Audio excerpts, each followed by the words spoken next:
Are we ready to start? Good afternoon, ladies and gentlemen.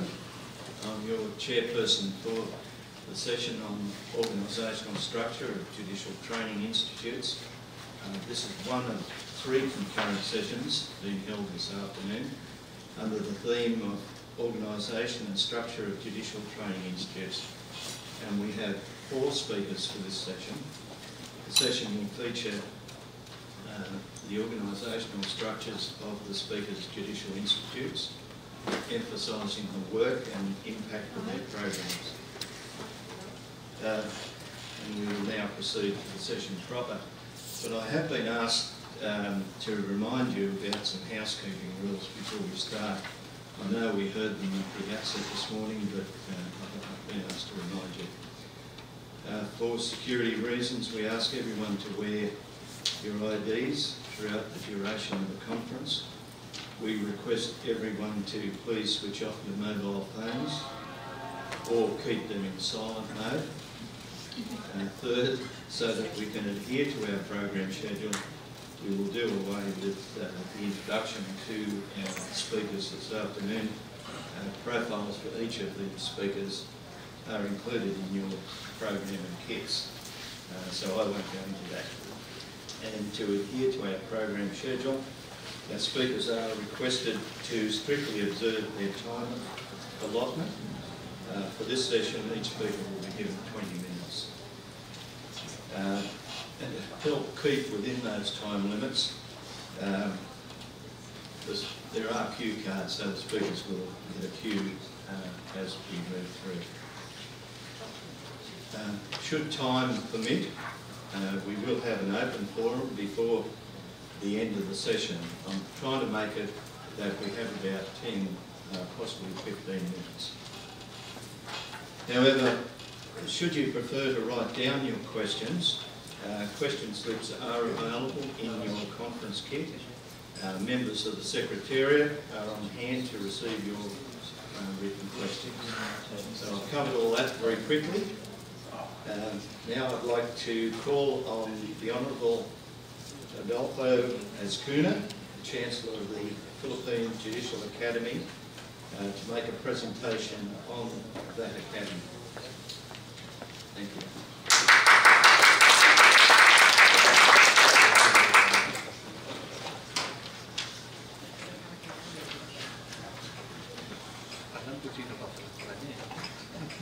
Thank you very much, Danny. My colleagues, good afternoon. I present to you about our academy, Philippine Judicial Academy, and I was surprised to find out that you already know everything about our academy, because you're tackling the principles that are being proposed, and basically it's all there in the principles, what we do. It's the same with the Academy of Mr. Smart. He's telling me that all these years, what the principals say, they've been doing it. And it's the same probably with all your academies also. So these principles actually are just elucidating what we are all doing. For instance, in our academy, we are judge-led. Why? Because Philippine Judicial Academy is a unit of the Supreme Court. That's one big advantage you will have if your Chief Justice is the head of your Board of Trustees. So there's built-in support by the Supreme Court for our academy. Our academy started, in fact, as an administrative office created by the Supreme Court through an administrative order in 1996. But shortly after that, in 1998, Congress passed a charter for our academy. So we have a legal charter, statutory charter. We call it Republic Act 8557. But that charter also places us right under the Supreme Court and provides for the organizational structure, including our Board of Trustees headed by the Chief Justice. Our Vice Chair is the Senior Associate Justice of the Supreme Court, and the heads of the three highest appellate courts, the Sandigan Bayan, the Court of Tax Appeals, and the Court of Appeals, are ex officio members of our board. A representative of the Law School Association, as well as of the trial court, is also a member. So the stakeholders of the judicial training system in the Philippines are represented in our board. When I was appointed to the PhilJA as Chancellor, somebody asked me, what does Chancellor mean? Well, it means the head. In Germany, they understand very well what Chancellor means, and that is the head. And so we have a head, Chancellor, academic head of the Academy, and curiously enough, Republic Act 8557 says that the Academy must be headed by a retired justice of a collegiate court. There have only been two heads or chancellors of the Philippine Judicial Academy. My predecessor was the lady named Justice Amorfina Melencio Herrera, who is still going strong at 95 years old. She lives in Tagaytay, where we are going tomorrow. And her grandfather was the first president of the Philippine Republic and used to own all of Tagaytay. So now Amorfina's family owns only about 1/4 of the city. So, but they live there, and she sends her regards. Her doctors don't allow her to go out anymore, but until lately she used to go snorkeling still at her 80s. Anyway, this is our academy. 13 years headed by Amorfina Herrera, 8 years headed by me until now. So it is subject to appointment by the Supreme Court itself, en banc, on a 2-year renewable term. The Academy has various departments. When I first joined it, I realized that it was composed of 6 kingdoms, and these are the departments. They are more or less jealous of each other, so you have to manage them very well so that they work together. There is the Academic Council, or the AAO, Academic Affairs Office, headed by our Dean, a retired justice of the Court of Appeals. And she heads a department which we call Academic Council, wherein 14 departments are represented by subjects. This is something that the IOJT has discarded recently. Instead of going by departments, the trend now is to go by technical working groups on specific concerns. But we still have this, we are trying to re-examine this structure, where we have 14 departments ranging from civil law, criminal law, labor law. All the principal departments of law are represented by a department head and an assistant department head and members. So this is our structure, and this is the brains, this is the heart of the Philippine Judicial Academy, the Academic Council, and it is part of that is our core of professors, which is recommended by the Council but appointed by the Supreme Court itself. One of the departments attached to the Academy is the ADR Department, or Alternative Dispute Resolution Department, which is headed by the head, or which is represented by someone who also connected with the Philippine Mediation Center, which is in charge of court annex mediation in the Philippines. And the head is here now with us, Attorney Brenda J. Mendoza. Please take the honors, Brenda. She is the head of our Philippine Mediation Center office. Let's give her a big hand, because Philippine mediation is court annex, meaning that almost all cases that are filed in court especially civil cases, must first be referred after filing to mediation to her office under our VILJA supervision. And only if mediation fails or the parties refuse, they can refuse to undergo mediation, does trial proceed. And the success rate of court annexed mediation in the Philippines is 67%. So that saves a lot of court docket for the Philippines.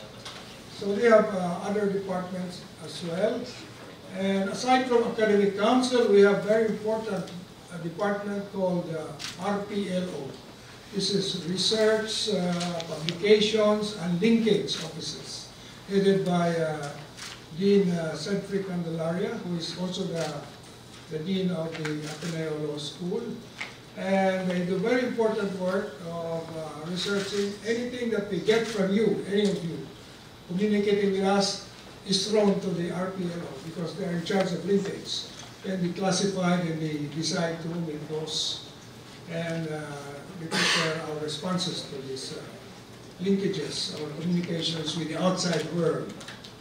We just learned from Africa, for instance, a very good practice.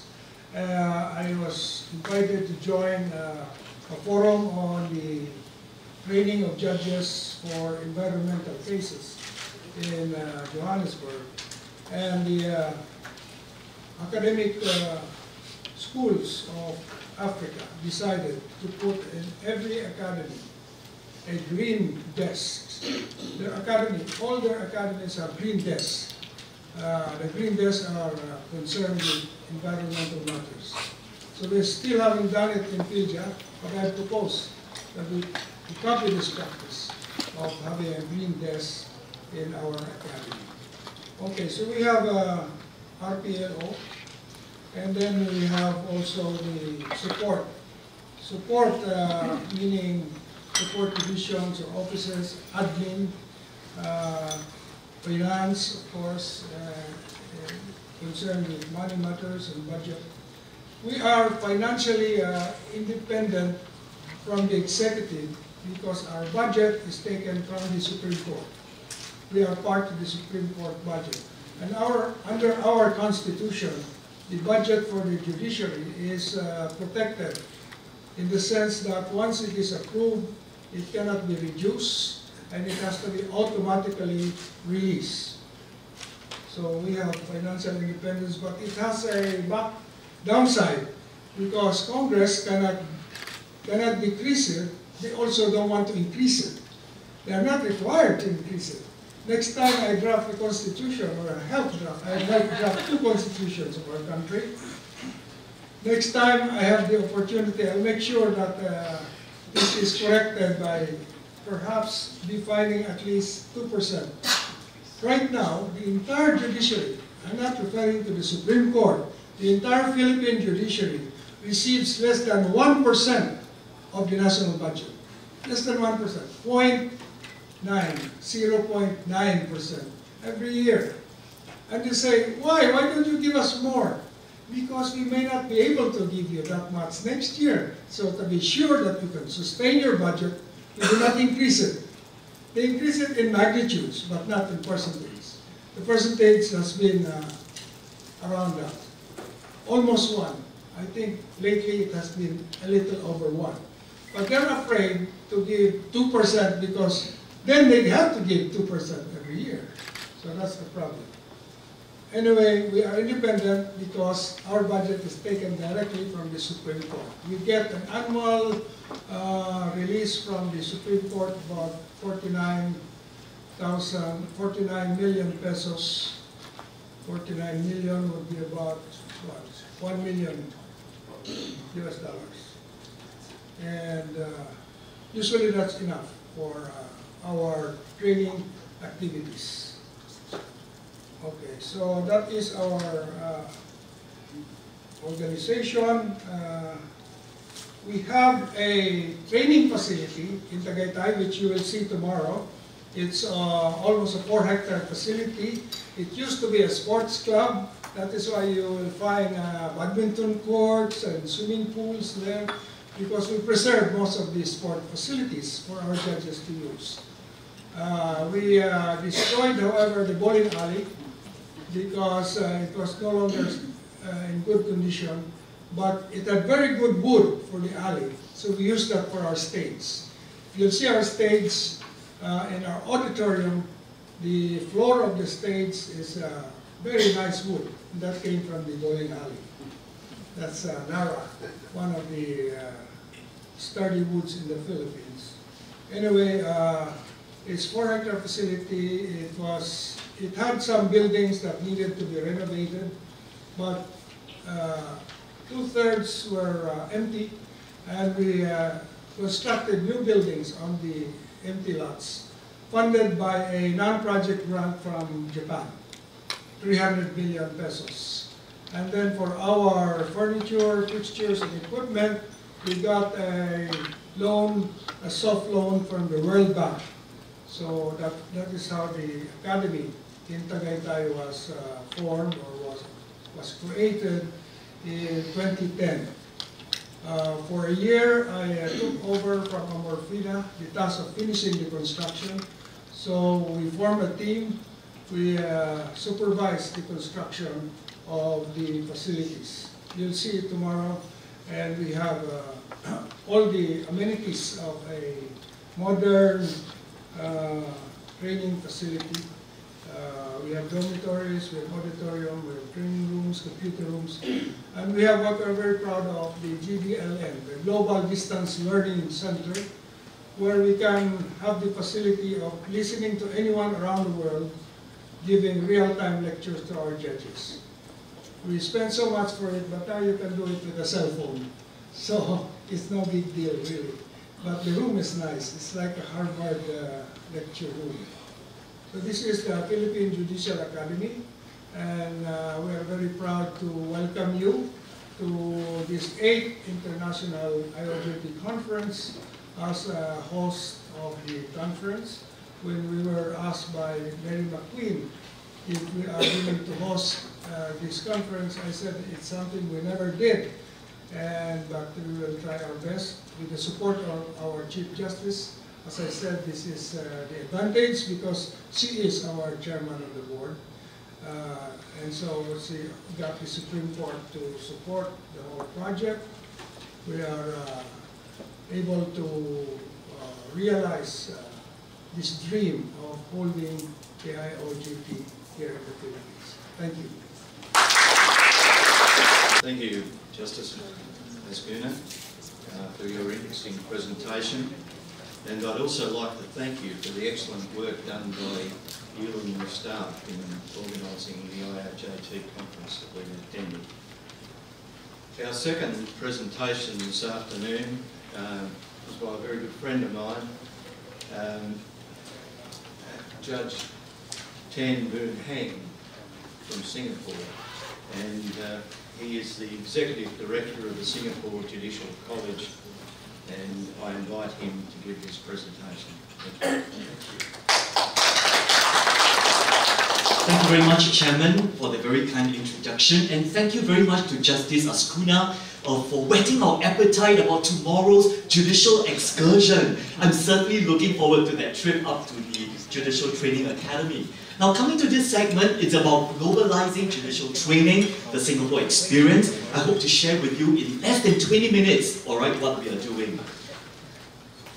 Now, what is the session objective? It is essentially to let you understand that even if your judicial training institute lacks a critical mass, you should still pursue those objectives of reaching out. Because like Singapore, we only have a population of 5.6 million people residing in 770 square kilometers. So it doesn't make sense to have a judicial training college where we have less than 200 judges at any point. There is no economies of scale for those of you who understand economics. But we took comfort in the fact that while we may have so few judges in Singapore, but we can reach out to the world. After all, the world is our global village, isn't it? So this short presentation is to share with you, especially those who come from smaller jurisdictions, that you can also make use of the same experience to but to use your college to reach out to other jurisdictions, and more so if you come from a large jurisdiction, there is a lot that you can do to share with the other judges.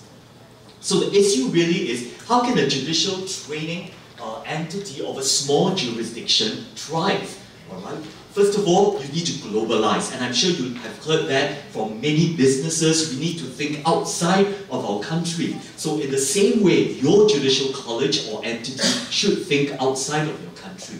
Now, how do you get that done? You can think about your signature causes. What is the expertise? What's that specialization that your court or your judicial training college has? And you work on that. And when you do so, you realize that there is a lot that not only others can benefit from your experience, you yourself will benefit from the experience of all the different international participants coming together in your programs, because it adds breadth and depth to your training curriculum. At the same time, your judges get to learn a lot. Finally, it definitely provides the critical mass for you to carry on your business on a long-term basis. Now, a quick word about the Singapore Judicial College. Well, I've been a judge since 1993, and more than 20 years ago, we've had judicial training started since those days. But it was very decentralized. It is only with the setup of the Singapore Judicial College where we formalized the structure, pulled together all our efforts. So Chief Justice Menon, Chief Justice of Singapore, formally launched the Judicial College on 5th January 2015. We focus only on the training and development of judges and judicial officers only, not the lawyers, not the court staff, and certainly not the academics, because there are other entities to train them, and we don't want to compete in a Red Sea manner. Alright, so there are three pillars of our business. We have the local wing that focuses on our own judges training, the international wing, which is what I'll be talking a lot about, and the empirical judicial research, just to give you a glimpse as to what the judicial research is all about. In order to make sure that we stay focused on our training, there's so many things to train about, but we've identified several key themes. So the first key theme is that of the bench skills, and if you like, that's judgecraft. Whether it's mediation, assessing credibility of witnesses, judgment writing, the list goes on. Legal development is where we talk about the latest changes of law, procedures, and judicial ethics, as you know, code of conduct, whether it's in and out of the courtroom, the judges need to observe that. A very special area is court leadership, because we believe that our judges are not just judges to make decisions, but judges are leaders, judges are mentors, judges are managers, judges are court administrators, and judges are law reformers. So we have a whole host of programs on court leadership. So in fact, I shan't let the cat out of the bag. I'll tell you more when we come to the slides later what we've been doing on that.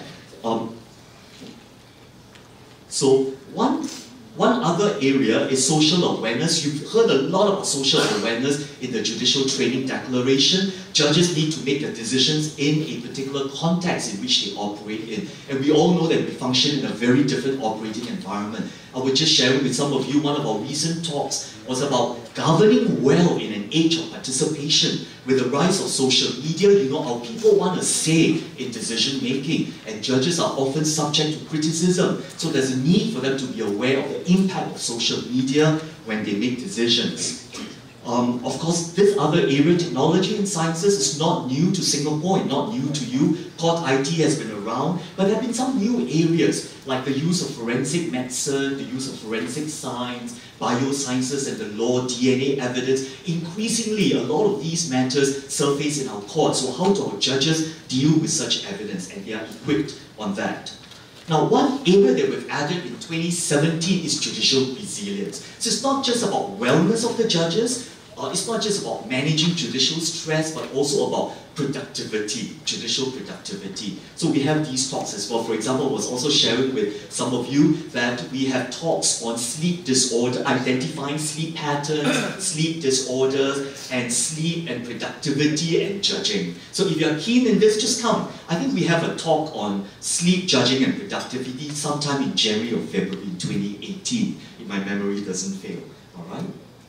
Moving on, this is the local wing, so I'll just go through very quickly. On an average, each of our judges attend about 5 training programs a year, And we divide our programs according to the Supreme Court Bench series, where our own judges from the Supreme Court come to teach them. So it's really not just judge-led in planning, but judge-led in teaching. With the professorial series, where the law school academics and professors come to share with us on the areas of expertise. Practitioners could include lawyers and Queen's Counsel specialists in their field, and also psychologists, psychiatrists who are experts in their field. Masterclass series is something really special. It's an idea of Chief Justice, where we pull together the best lawyers from all over the world, like the Queen's Counsel, teamed up with an international judge to conduct these sessions. We do have high-impact programs where there are multiple days, 2 days to 5 days. They include Judiciary-wide Induction Program, which I'll tell you about. This is powerful because regardless of your hierarchy and seniority upon appointment, we put all new judges who are appointed within the same year to go through a week-long program.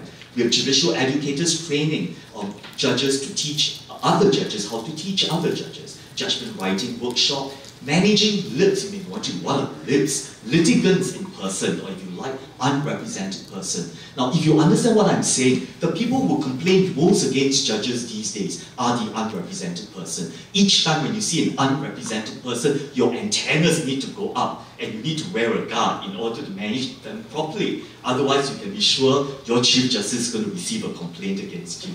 All right? Assessing credibility of witnesses workshop. Alright, all our training programs are available on our website from 2015 all the way to 2017. And if you want the 2018 program very urgently, just give me your name card, I'll be happy to send it over to you. But otherwise, you can wait till about December, we'll post it on the website as well.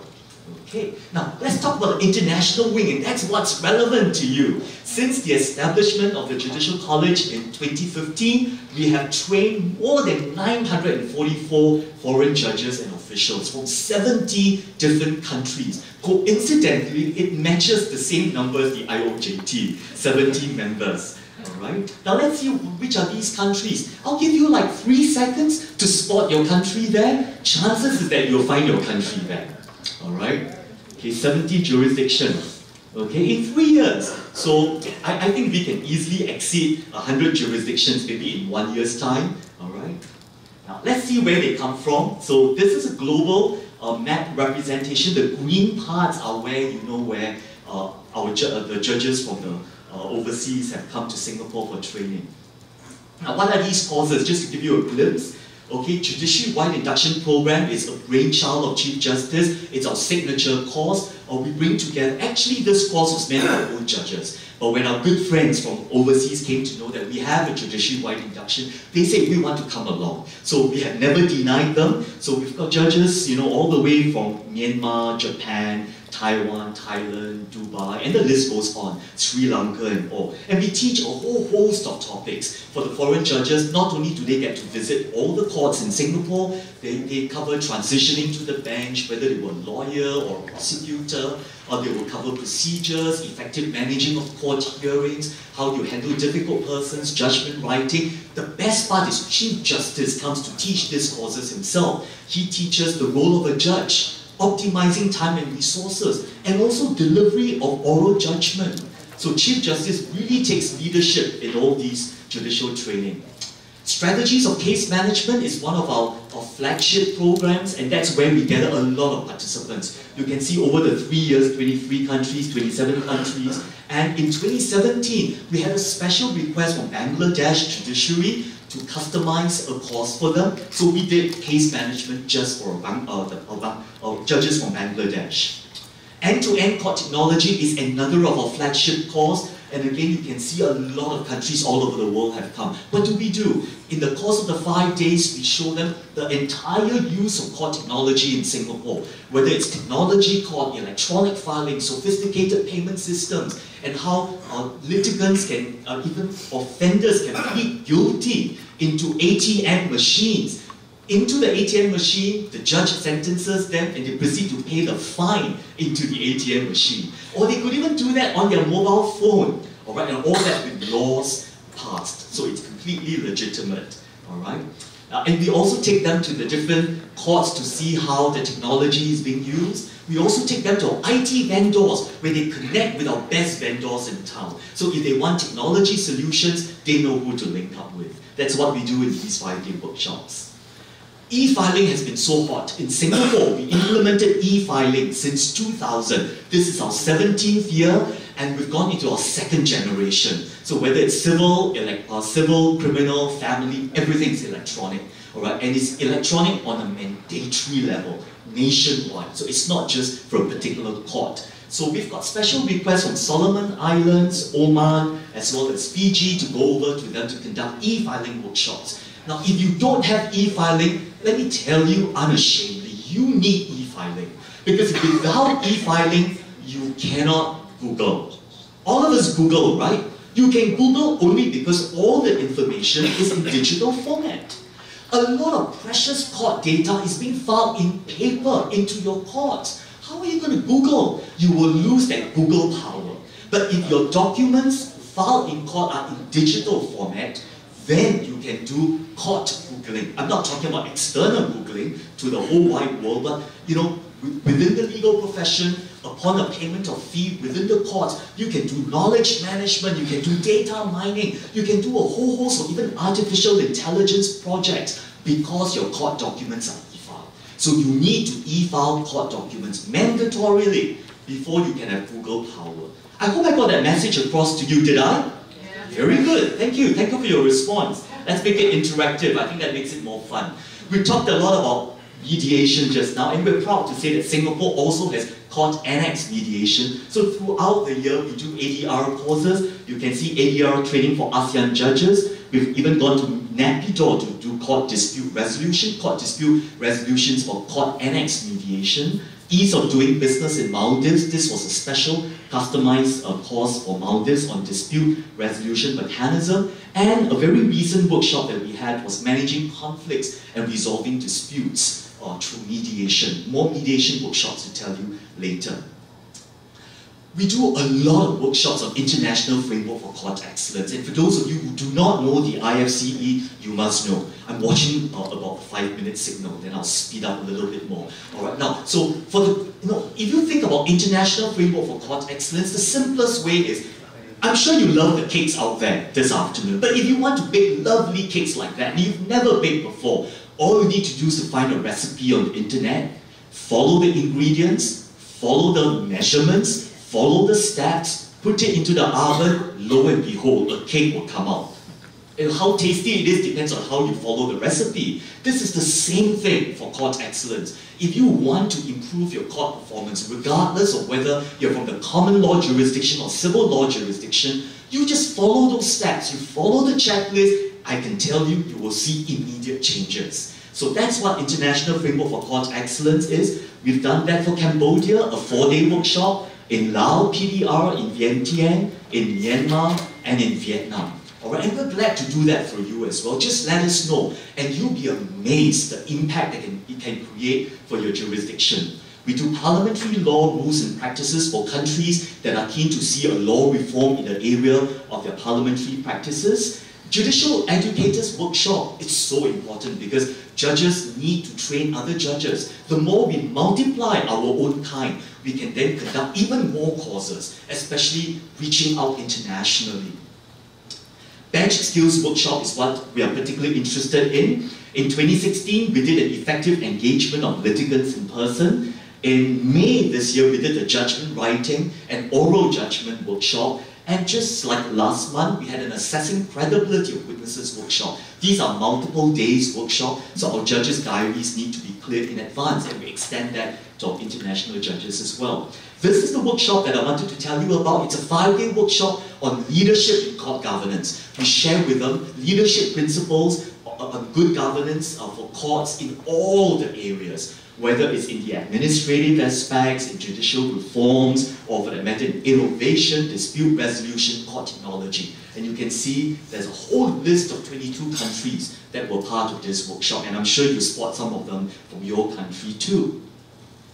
All right, customized courses. We've always been talking about customized courses. We know that we have something like more than 50 programs a year, but some of your needs are peculiar, so we want to customize courses for you. We've done that throughout the last few years. For example, judicial ethics and court leadership for Qatar, arbitration for Singapore or for Thailand, judicial education and court excellence for Guangdong, as well as innovating justice. In Innovating Justice, we share with our participants for the last 20 years some of the crazy things that Singapore has done in order to improve our courts. For example, since 1992, we've introduced night courts. And the concept is really simple. If you have a backlog, alright, and if you have so many cases to deal with and not enough judges, what do? Why let your night courts, why let your courtroom sit idle at night? So we have the more important cases heard in the daytime, and at night we have the night courts in operation. So our judges have an option of whether you come for the day or you come for the night. If you come for the night, you get day off as well.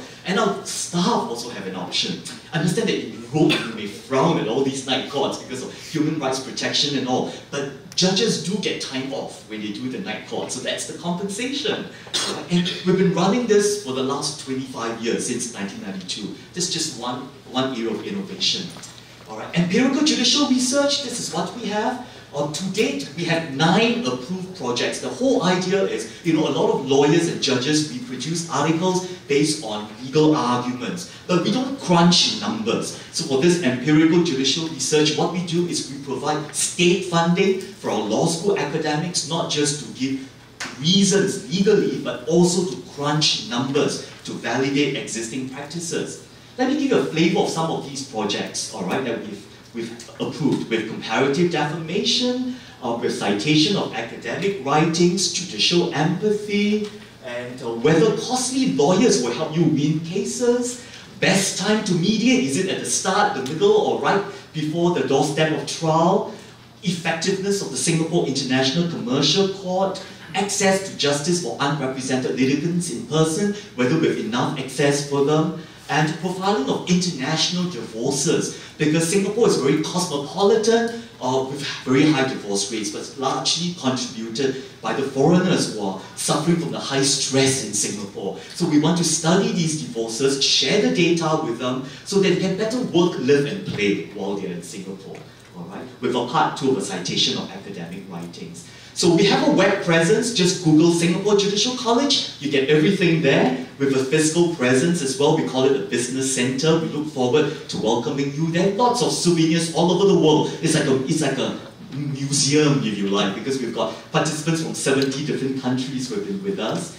With an annual report, 2015, up on the website, but the hard copies are all gone because more than a year has gone by. The good news is 2016, I brought along hard copies of the annual report. So if you like a copy, just to flip through the pages, see the photographs, get some ideas that you want to implement, and ask us questions, pick up a copy from me straight after this session. All right? And what are the benefits that we've achieved from globalizing our judicial training? First of all, we have a better appreciation of the international judicial norms. It engenders judicial comity. It helps us to forge new international friendships, enhances our teaching and curriculum, and certainly it gives us an impetus and incentive to scale new heights so that we can better meet the needs of judges all over the world. And that's all I want to say. Thank you very much for listening to me. And if you enjoyed the Singapore Judicial College segment, don't miss Wednesday's segment. Just before lunch, back at Naradi. I'll see you then. Thank you.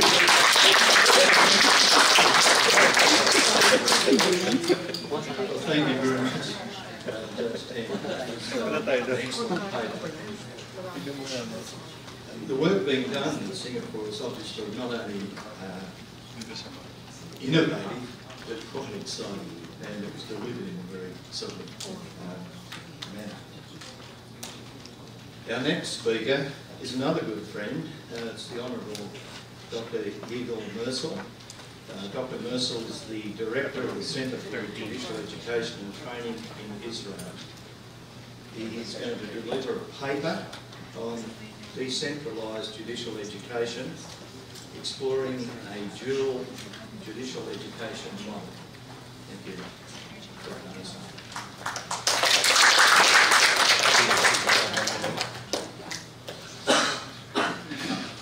Okay, good afternoon. Thank you very much. Thank you, Mr. Chairman. I also would like to join my colleagues in thanking Chancellor Azcuna and the Philippine host for this wonderful conference. As I saw in the program that my session, our session is scheduled for 1:30 after lunch, I immediately kept in mind the research done about parole committees in some countries in which it was proven in this way or another that if you're a convicted individual and you want to appear in front of the parole committee, you better do this after lunch and not before lunch, because you have better chances to get a better sentence. So I'm glad to be here after lunch. And let's go to my topic here today. The IOJT and this conference is bringing together directors of schools, directors of institutions. This means something. This is also a condition to be actually a member of the IOJT. This is an organization of institutions. This symbolizes the concept of centralized education. We are here institutions. But, and I will try and show you, will this work? Okay. Education, judicial education and judicial training is not solely centralized, but it should be, can be and should be, and that would be my argument, also decentralized. And what do I mean by decentralized education and training? The concept here is that judicial education can be done within the central institutions, like all of us, or most of us do, but at the same time, we should encourage, strongly encourage, education that is within the courts themselves, under the supervision, the responsibility, and the guidelines of the Chief Justices, the President, and the judges themselves. And this also connects to what we saw in the last session, talking about principles of judicial education. If you remember, there is a whole section talking about the responsibilities of the judges themselves. And if we want to take these ideas seriously, then we need sometimes to move towards a decentralized judicial education model. At the end of the day, the question I will be raising has to do also with this triangle, trying to answer the question, who is in charge? Who is in charge of judicial education? Is it the judge himself, the organization as such, the judiciary, or the court presidents? And there is obviously some kind of tension going on there in this triangle. I won't leave you just like this saying that there is no definitive answer. And I suppose different answers can be come up in different jurisdictions about this question, but I think it is an issue that we should think about and discuss. So what I would like to do is to discuss a little bit the centralized model of judicial education, its advantages and disadvantages. Then I will move on to the decentralized model, advantages and disadvantages again.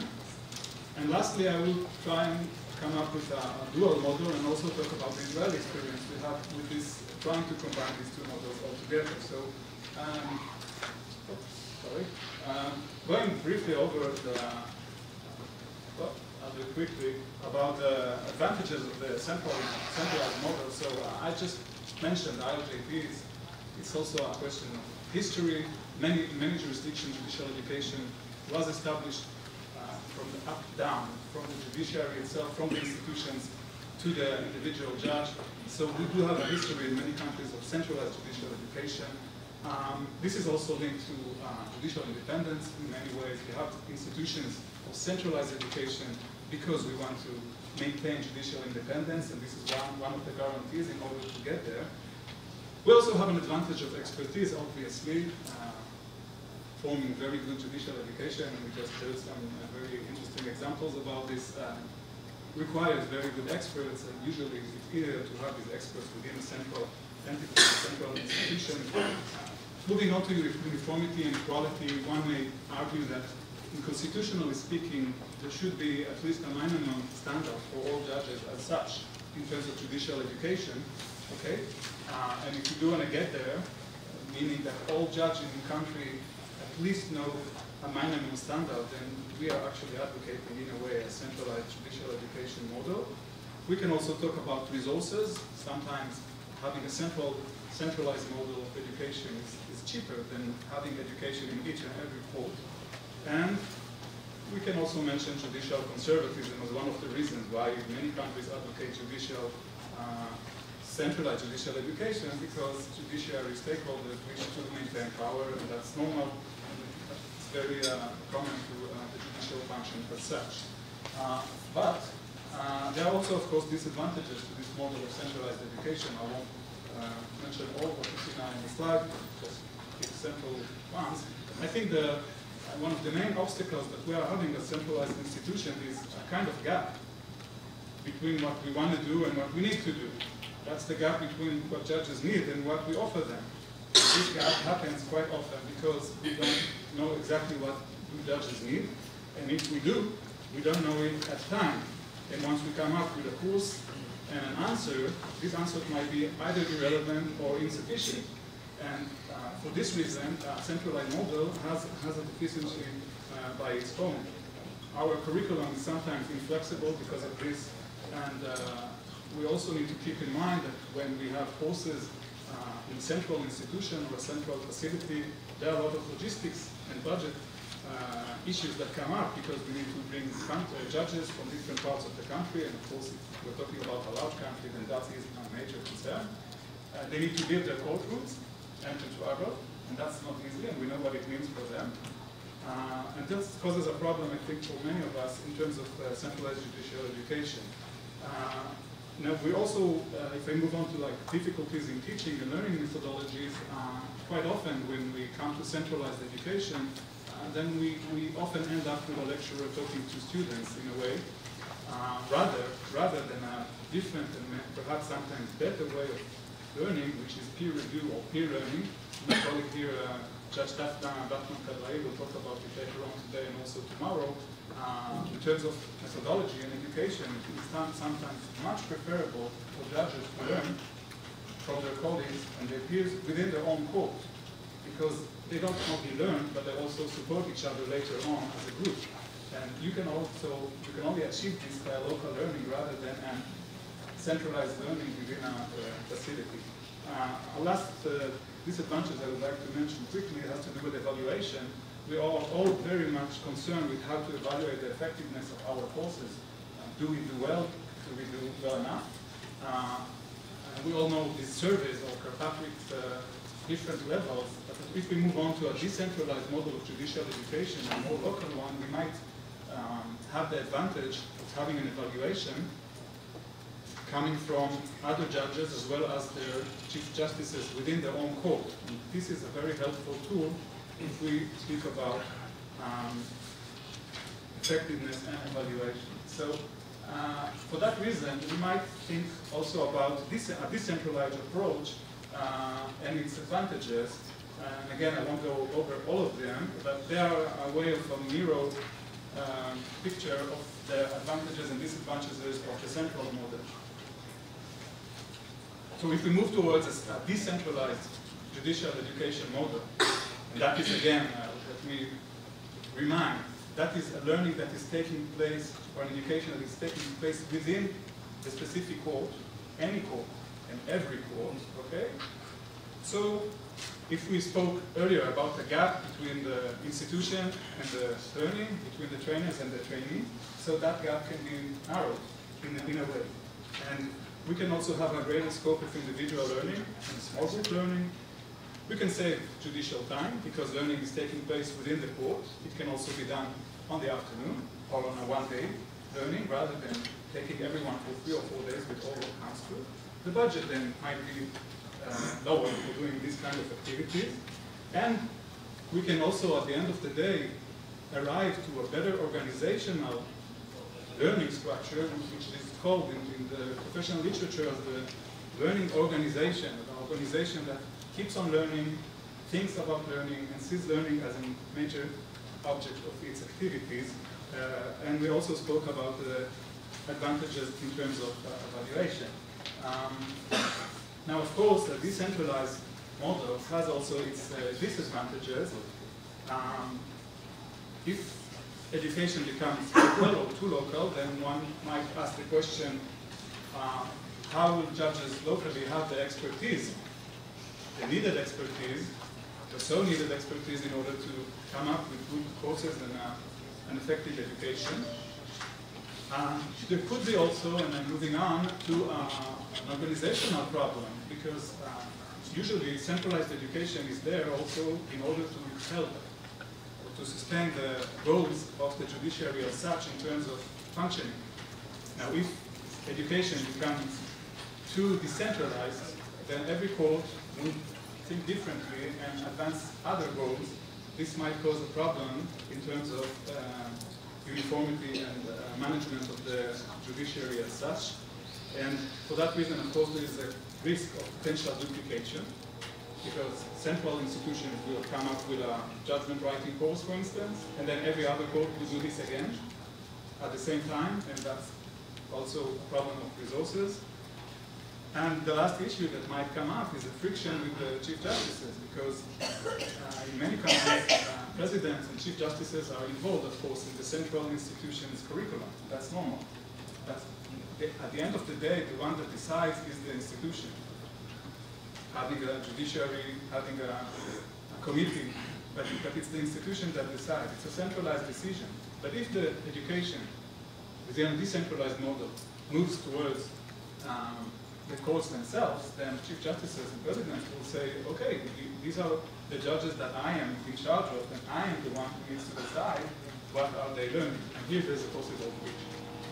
Okay, so what we are thinking of in terms of the Israeli judiciary and the Israeli institution of advanced judicial studies is to combine these two models. And of course, we are not the only country that does this. Many countries have local learning within the courts. Of course, we are aware of it, but we find ourselves on a daily basis thinking each time on every course or activity that we are doing, are we the ones who do it, better do it? Is this activity that we are designing, is this course that we are opening, is it better that we will do it as the institution, or that the advantage is, the effectiveness is that it will be a local one, a decentralized one? And I think that this question is something I would like to be remembered from my conference here, from my talk here, is to ask the question, where the advantage is.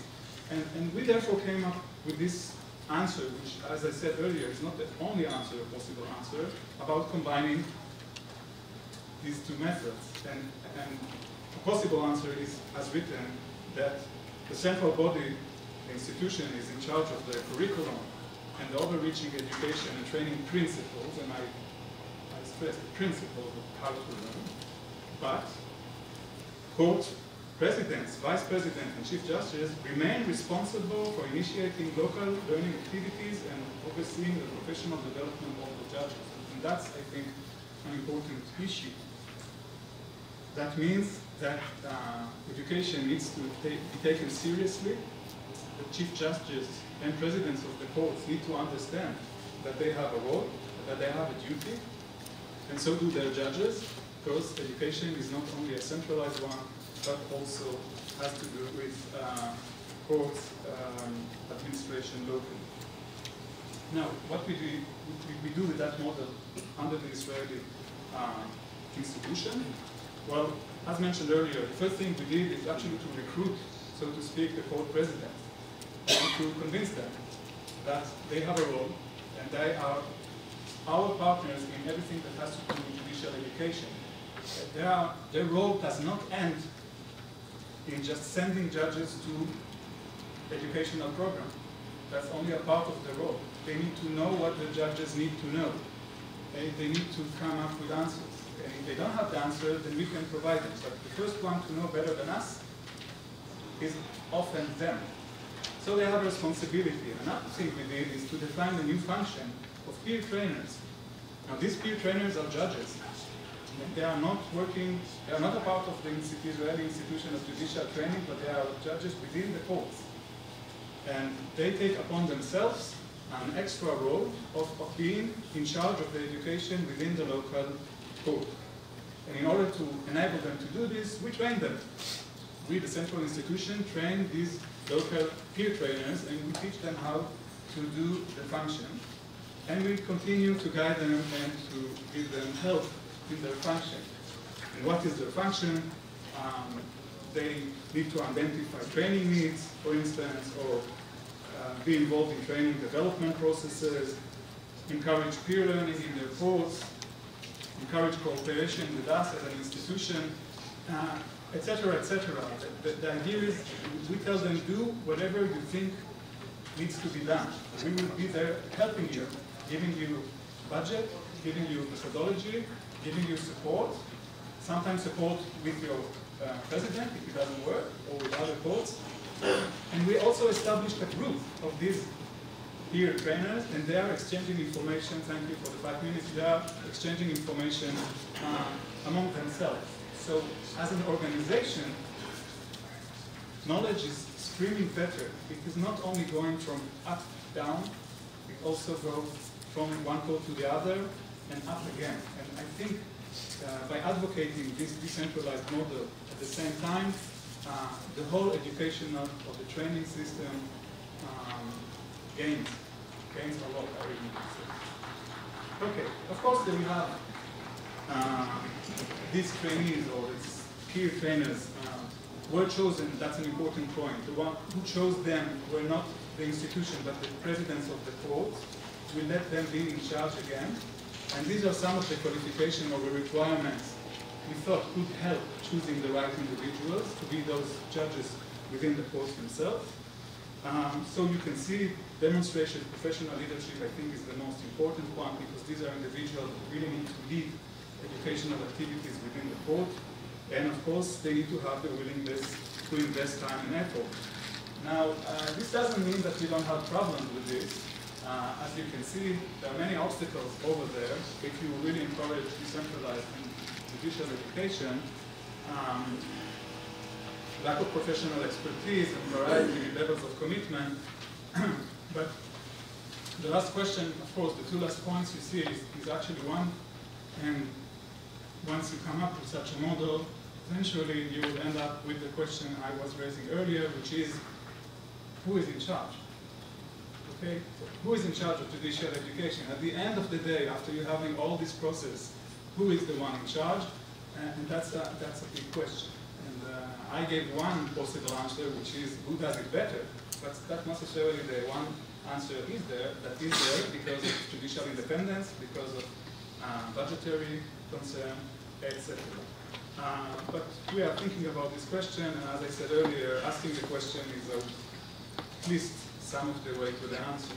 Now, let me just finish my short presentation by a story from the Bible. You don't need to read all of it, and it's not really readable, so I'll just tell you. Some of us know the story of Moses and his father-in-law from the Bible.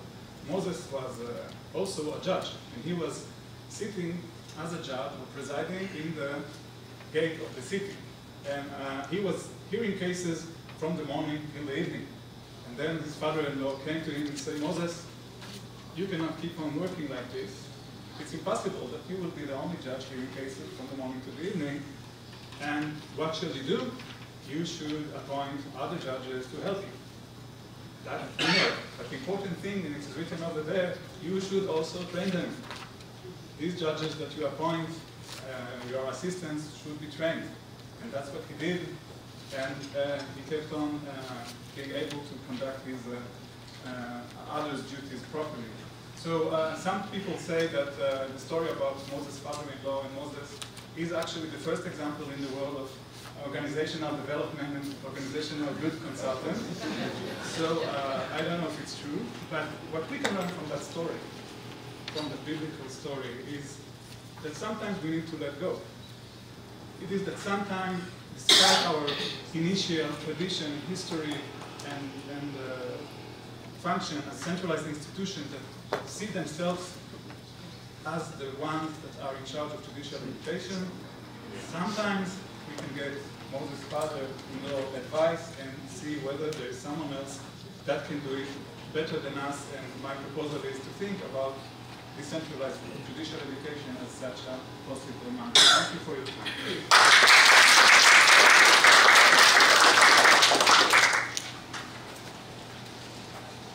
Thank you very much, Dr. Mussel. You've really given us some things to think about there and different approaches. It's really great. Our next speaker, who will present on organisational structure of the German Judicial Academy is Dr. Rainer Hornop. Dr. Hornop was, or is, the Deputy Chief Prosecutor, Larache Prosecution Office, and he was the former Director of the German Judicial Academy. And that's where I first met Rainer, when he was in that position. And we've shared a lot of stories and various things together. So it's my great pleasure to introduce you to give the fourth paper in this session. Thank you.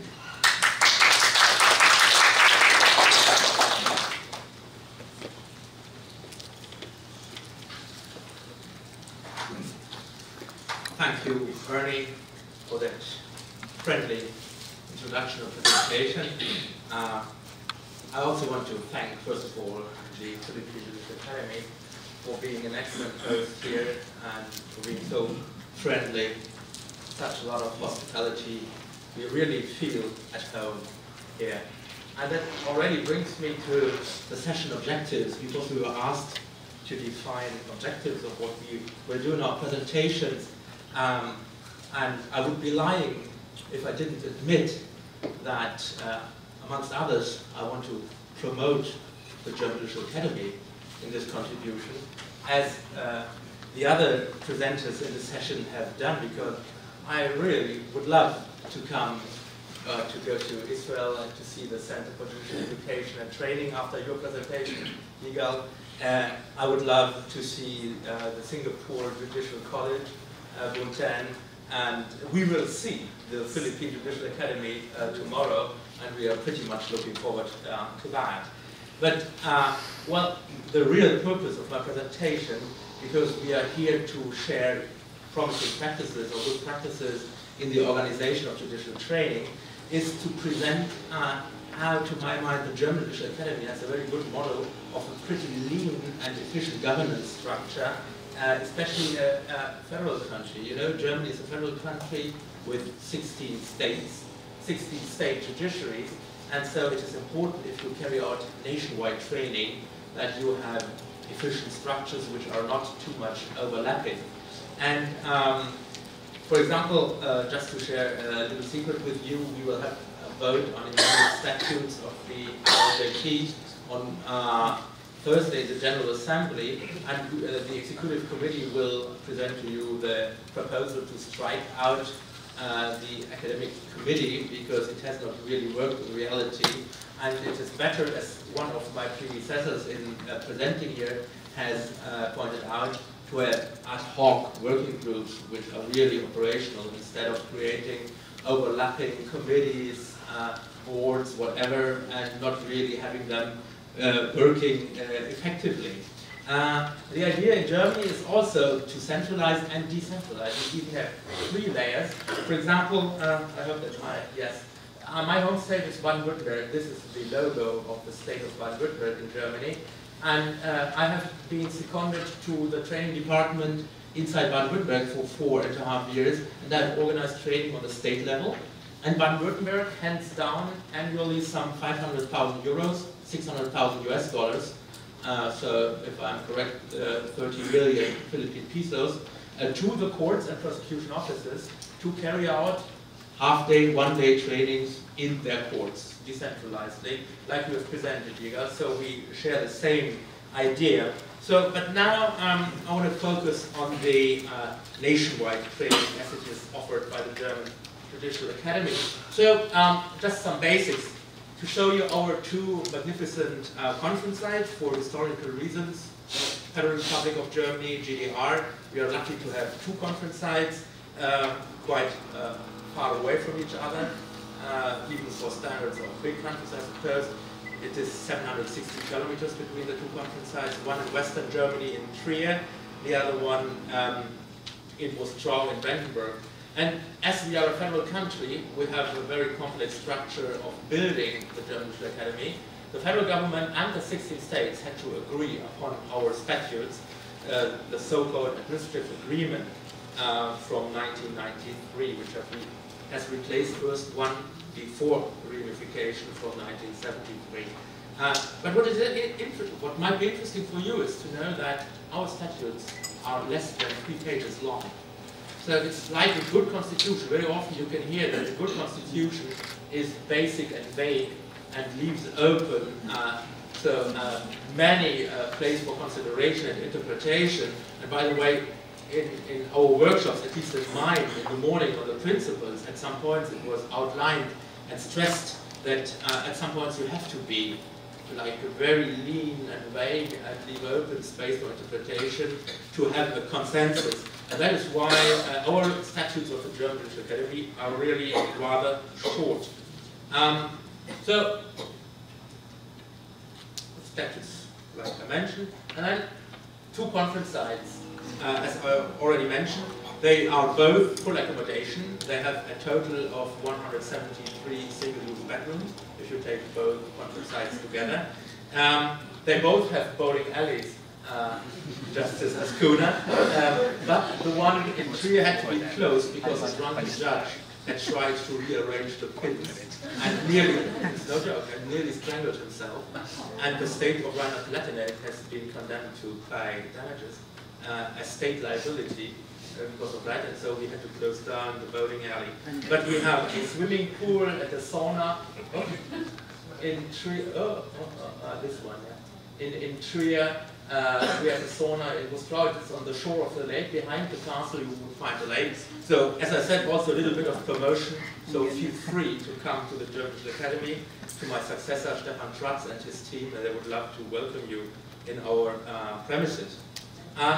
We, German Judicial Academy, organizes some 140 to 145 supra-regional, nationwide training courses of at least 3 days, because the distances are that long, and we receive judges and prosecutors from all over Germany in both conference sites.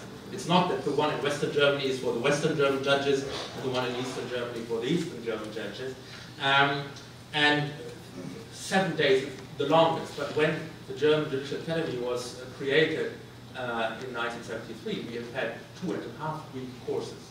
But that does not reflect the realities anymore, because we all deal with a huge burden, huge workload, and that is why we have taken the decision to have as longest format one which is lasting from a Sunday until a Saturday in the next week.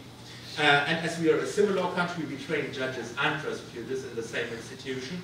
And they come from the 16 states, but also federal judges with the same problem which was already mentioned in the presentations, and also in the morning in the principles, that it is quite difficult to activate, especially the senior judges, prosecutors, and to make them undergo training, even though it is as necessary for them as for anyone in the principle of lifelong judicial training. Some words about budget. Once again, a very federal structure. So the two venues combined together have a budget of 4.5 million euros, what would be $5.5 million US, or if my calculations are correct, 270 million Philippine pesos, just to give you an idea. But the more interesting point is how the budget is governed and financed. It is financed, half of it by the Federation, and the other half is shared by the 16 states. And the bigger states with more inhabitants, more tax income, pay more than the smaller states with less tax income. So from the 4.5 million, the smallest state, Bremen, just pays 28,000, and the biggest state, North Rhine-Westphalia, with 18 million inhabitants, pays nearly 500,000 euros of the total of 4.5 million. Just to give you an idea. And that also leads to a complicated structure as to budgets. We have 2 state ministries of justice responsible for the budgets. That is why, for example, when Germany pays we pay our $1,000 contribution to the IOJT. We were one of the 14 this year. We pay 2 times 500, because one is from the budget from Brandenburg, and one is from the budget from Rheinland-Palatinate. But not to confuse you, if they administer the budgets, it does not mean that they tell us how to use the budget. As to the use of the budget, we are as free as institutions who have the Supreme Court as giving them the money, so we can allocate it as we want. For example, we have roughly 350,000 euros, so a bit more than $400,000 for lecturers' fees, and so we can use them in our discretion, totally in our discretion. You know? So it is just that it is under the two ministries of justice of Berlin and Brandenburg. And what we spend, but that is quite logical, we have high expenses for participants' accommodation, as we are full accommodation, with kitchen and everything, and nothing is outsourced. Everything is paid from that 4.5 million euro budget. Lecturers, travel costs and fees, staff member salaries, technical equipment, and so on and so on. You know, that is not particular of our institution. Once again, what will be particular is when we talk stakeholders now, who holds the stakes in the German Judicial Academy. We have, of course, a managing board. It is called Programming Conference for historic reasons, because its most important task, as in many of your states, is to decide on the annual curriculum. But they also decide on other major questions of judicial training, like your boards and your institutions also do. But what is interesting is that our managing board reflects the federal structure of the German Judicial Academy. I will give you the composition and some indications on that. So for the voting members who have a vote, we have one delegate, of course, I would say, from the Federal Ministry of Justice and Consumer Protection. But you might at the same time say, just one. The Federation pays half of our budget and has only one vote in 17, which is interesting. So, because you add to that 16 delegates from the states. It is either representatives of the state ministries of justice or regional judicial academies. Like, as I learned, you also have them in the Philippines, we also have them in Germany. 5 of the 16 regions or states have their regional academies. But some have also outsourced their training department to the Court of Appeal, because each state has at least one Court of Appeal. So you see, we have a mixed structure. We have this dependency on ministries of justice, but also on judicial academies from the regions and on appeal courts. And logically, in such a system, we have a rotating chair. Each state chairs the managing board for 1 year, and then it goes to the next, and so on. Those were the voting members, and then we have advisory members. Of course, like I suppose also in all your institutions, the director also sits in the board, because he or she is accountable to the board, and he or she is the one who administers the day-to-day administration. And to be quite honest, together with the deputy directors, knows the institution best, better than most of the members of the board do. In Germany, with the particularity, I have lived that through for 4 years, that the director is the only one in charge of both conference sites. I had to be present in 3 or 12 any other week. So I just changed. It was for private life, it was quite cumbersome, but the task was just excellent. As I said, the 2 administration managers, who are in reality the 2 deputy directors, one for Trier, one for Westphal, also have an advisory role. And that, which might also be interesting for you to know, we have our 3 major professional associations represented as advisory members in the board. So they represent, of course, the judicial special interests. You know, it is interesting that, without giving you too much details of our secret deliberations, that in the executive committee we had to discuss that question, whether to open IOJT for professional associations.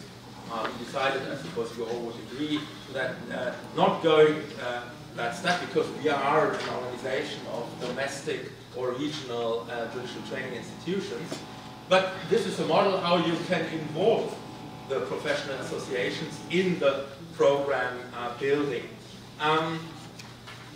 So the last part of my presentation will be to give you an idea how we build the curriculum, because there, once again, a particularity of the German Judicial Academy will occur. I will give you the example of the building, which is already totally done, of the construction, if you want, of the curriculum for 2018. So when did the discussions begin? So in December 2016, the chair invited the 17 stakeholders, Federation and 16 states, to make proposals in writing. Then you can see a difference with, I suppose, most of other institutions in the world, where a team inside the academy, the commission, the institute, the center, prepares a draft curriculum, which is just validated more or less by the board. In our decentralized system, a federal system, the board members take quite an important responsibility in the shaping of the programs. You know, they have to make proposals, they have to conceptualize.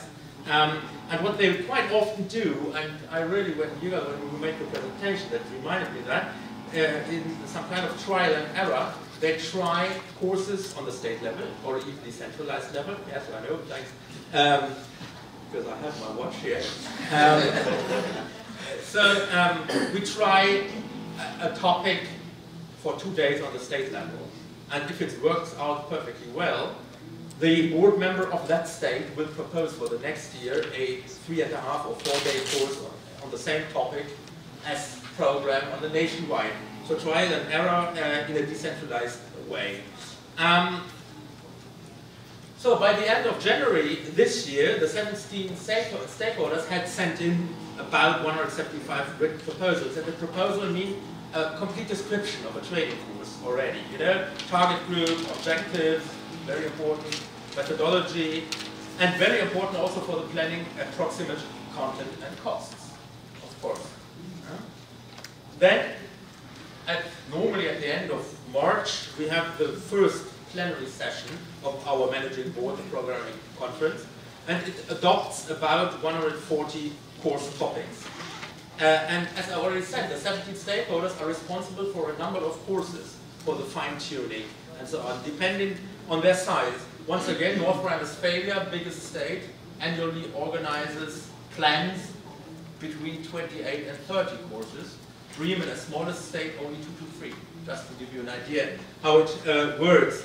And because we discussed the content of judicial training, we have a resolution by our board, formal resolution, that only 50% of the courses should be, in essence, black letter law, and 30% should be multidisciplinary, so social context, ethics, and what we have discussed throughout the morning and also in other presentations here of Singapore, for example. And 20% should be entirely behavioral courses on the soft skills, which we had also mentioned in the morning.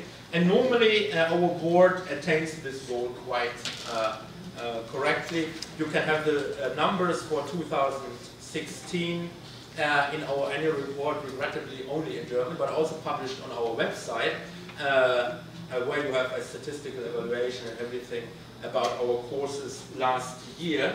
And I should also say that among the courses organized, about 10 to 15 are induction courses, and about 5 to 8 are leadership and management courses, what we already mentioned also here.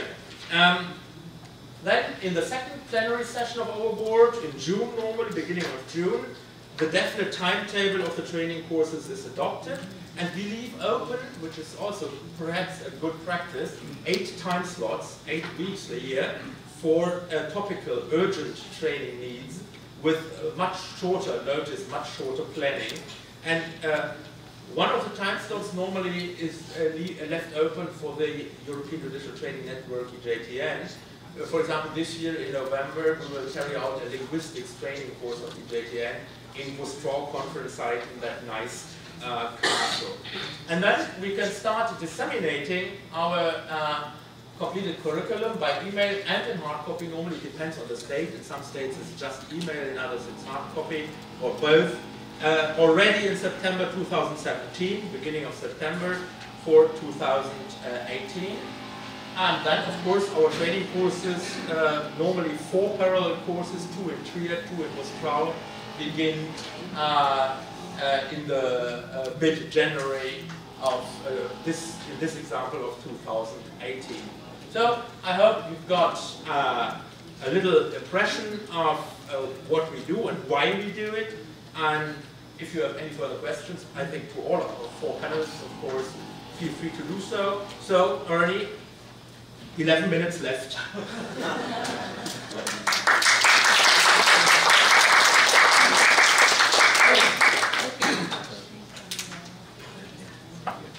Well, thank you very much, Rainer. That was really interesting, as I knew it would be.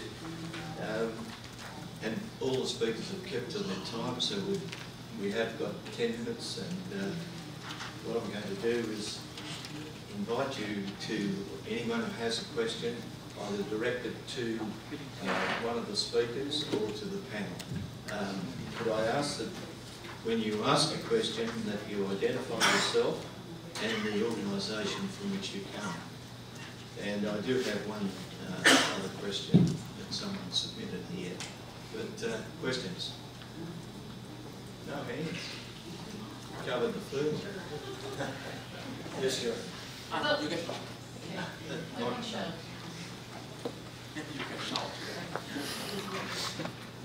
Adolfo, I know this is something you haven't introduced yet and are considering, but I was fascinated by the concept of a green desk that you spoke about as having been implemented elsewhere and that you're considering. Is that about environmental use of facilities within the training establishment, or is it about the judiciary and environmental matters? I just wanted a little bit more detail about that. I know you haven't done it, but what was it about? Yes, it's about both. Anything that concerns the environment, but definitely about the training of judges and court personnel on environment. We do have very well-developed rules on how to handle environmental cases promulgated by the Supreme Court. But there are other things that come up concerning the environment, including developments from other jurisdictions, and this comes into us through our RPLO. So in effect, the green desk should be there somewhere in the RPLO, and anything from any of you to us regarding the environment should reach that desk right away. So yes, that's the concept. Yes.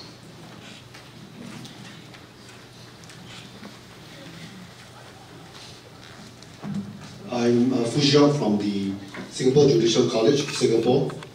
This is not so much a question as a comment. I was quite intrigued by Dr. Marcel's presentation on centralization and decentralization. I suppose for a big country, this issue is very pronounced because when we were asked to take over all the training activities in Singapore, it was a non-issue. We were just centralized, full stop. Yeah? And when we did that, one of the interesting developments that came about was two divisions of the High Court then came to us with a program on mediation. Right? And we acceded to it. It was organized under the auspices of the SJC, but what happened was very interesting in that all the instructors for the mediation program were actually trained in judicial education by the SJC. So perhaps it's not so much a case of decentralization as a case of distributed kind of instruction through the process instruction by the SJC so that the content can be provided by the instructors in the business divisions of the High Court. Thank you. Thank you. I might now present the written question. I'm not sure who submitted it, but it's an interesting one. And it's addressed to Judge Boon Tan. And the question is, do you customise training for all judicial education faculty and the estimated cost of doing that? Well, that's a powerful question because that requires us to disclose our dollars and cents. Yes, we do customize courses and we do customize it at a cost. So for most of our participants, when they request a customized course, usually they have either funding from their own country or they have funding either from UNDP, AusAid, USAID. So these are the usual agencies where they obtain funding from. What is the cost like? I have to come to the answer, right? It is Singapore $6,500 for 2 instructors with 1 admin support per day. But we do not restrict the number of participants. So especially when we go over to your country, you can train as many judges as you want to. So for example, in Fiji, over the 3-day workshop, we had trained more than 80 judges, prosecutors, and lawyers who were interested in e-filing in one session. So you do get economies of scale, even though you pay a lump sum. Thank you very much. 6,500 Sing dollars per day. Yeah. another question here.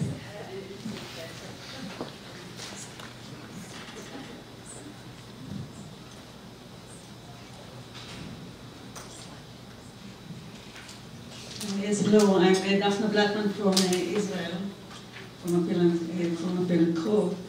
And I think all of you talked about courses for leadership. And my question is, who is involved within these courses? About their policy and their contact? Is it only the central organization or perhaps the leaders of the whole system, the court system? If you can tell us some details about it. Thank you.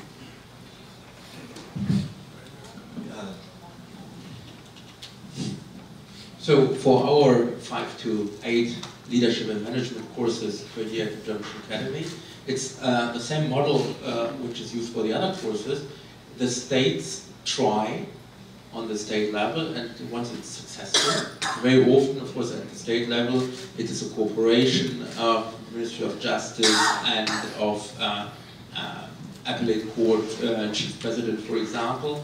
And if it works out, then it is presented at the level of the German Judicial Academy. And it depends on the content, if it is more Ministry of Justice conceptualized or more court conceptualized, because there are also inside leadership and management training, hard skills and soft skills. You know, when it is more about how to administer a court, how to deal with budgetary questions, because in Germany nowadays, judges and prosecutors, as chief prosecutor or chief justice and chief judge, have to have knowledge in budget and everything. They are true managers. Sometimes they manage for 90% of their time and sit on the bench or decide on cases as a prosecutor just in 10% of the time. So this is more technical, but leadership is of course much, much more, and moral leadership was mentioned. It's also part of our trainings at the Judicial Academy, and then you have a very high involvement of the leaders inside the courts and the prosecution offices. So both, I would say. So we have a 5-day court leadership program, and that was just completed in the month of August. And you'll be very happy to know that this was fully sponsored by the Singapore Cooperation Program. So the airfare was sponsored, 6 nights of hotel accommodation was sponsored, including per diem. What is the selection like? Very rigorous. So it first goes through the judiciary of that country, where the Chief Justice will nominate a few of their judges with high potential to take up leadership position. Then after which these nominations will be sent to the national focal point of that country. The national focal point can vary. It's a decision by the country. Typically, it's by their foreign affairs equivalent. And when those names are then screened by the judiciary and the national focal point, it comes to the Singapore Cooperation Program. Then that's when they start deciding, based on ranking, who will have priority to be considered. And typically these are judges with high potential or likely to take up court leadership within a short span of time. We have a short time left. Is there any? Oh, sorry. We don't have a specific course on leadership, but we do have 89 different special courses in addition to the regular courses of enhancement and updating the judges on the latest jurisprudence. We have courses for executive judges, which in essence would be some type of leadership courses on how to be good executive judges. We do have also courses on court management and case management, but leadership in itself is not something we have specific courses in.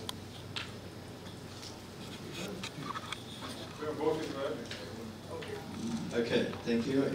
One last question. I've asked the speakers to keep the time, so I better do the same. Any other questions?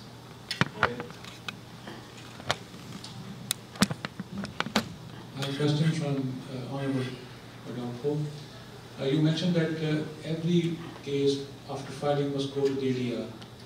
Every case includes criminal cases, murder cases, or every case must go to the ADR after filing. Yes. So includes criminal cases as well? Normally, criminal cases, it depends if they are minor cases, the civil aspect only is referred to mediation. But if the punishment is more than 6 years, then there's no referral of the civil aspect. Criminal aspect is not subject to mediation. But civil cases are generally referred to compulsory mediation by the judge before trial proper.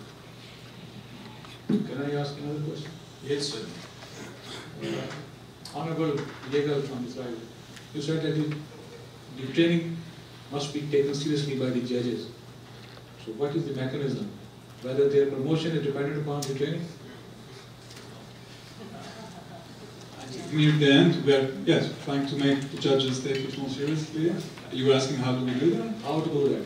Whether their promotion is dependent upon their training, their results? So we need to disclose all our secrets in one session. Have no more work afterwards. It's a big question. It's not that easy. I think here it's a generational also issue. It depends where do you begin with.